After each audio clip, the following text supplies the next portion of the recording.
साथियों, उरई जालौन में सांसद चंद्रशेखर आज़ाद पहुंचे और उरई को किया जाम। उनके काफिले में सैकड़ों गाड़ियां पहुंची और फिर चंद्रशेखर आज़ाद ने मनुवादियों की कमर तोड़ी। देखिएगा वीडियो के माध्यम से।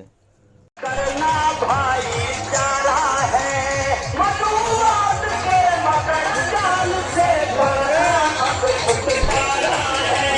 जय बदलाव, जय बदलाव, की बदलाव सहारा है। मैं अपनी बात को रखने से पूर्व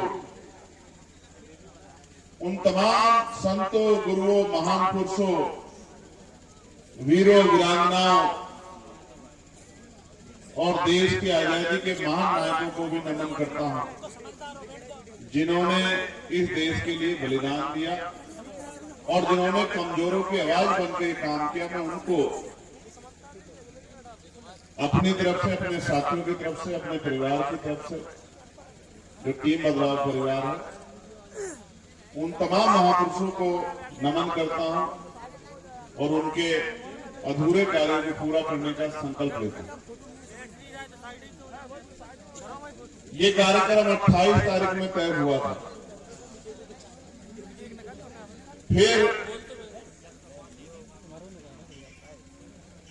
इसी कार्यक्रम की वजह से हरदोई में महाराजा बिजली पासी जी की जयंती में जो कार्यक्रम हमें 29 तारीख को हुआ है, बहुत बड़ा कार्यक्रम, उसकी तारीख भी हमने इसी वजह से रखी थी कि 28 का यहाँ करके और 29 का कार्यक्रम वहां करेंगे। लेकिन फिर एक दिन नीरज भाई का फोन आया कि भाई हम कार्यक्रम की डेट को आगे बढ़ा रहे हैं। तो मैंने इनसे कहा कि रीजन इन्होंने कहा कि एक बहुत बड़ा महत्वपूर्ण दिन एक सप्ताह बाद यानी कि अगले संडे में है, इसलिए मैं चाहता हूं कि दोनों चीजें एक साथ हो जाए।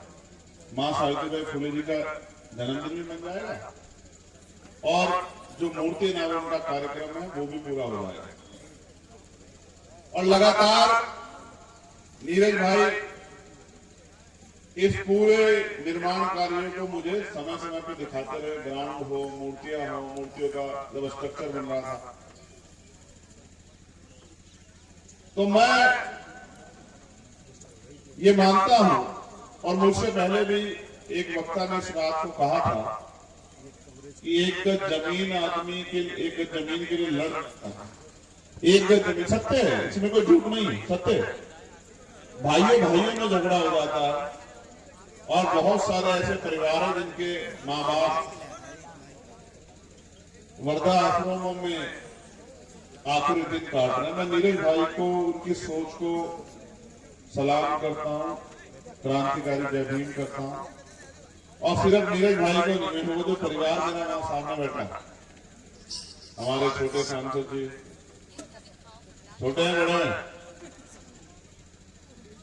छोटे हैं, हमारी बहनें, नीरज भाई की पत्नी, हमारी परिवार की हमारी बहन, इस पूरे परिवार को,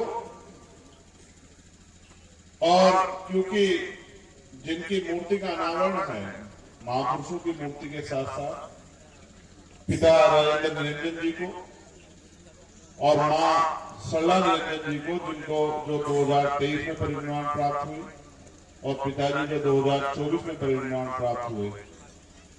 और मैंने नीरज भाई को उस दौर में, जब मां बीमार हुई और जब पिता बीमार थे, हॉस्पिटल में थे, संघर्ष करते देखा।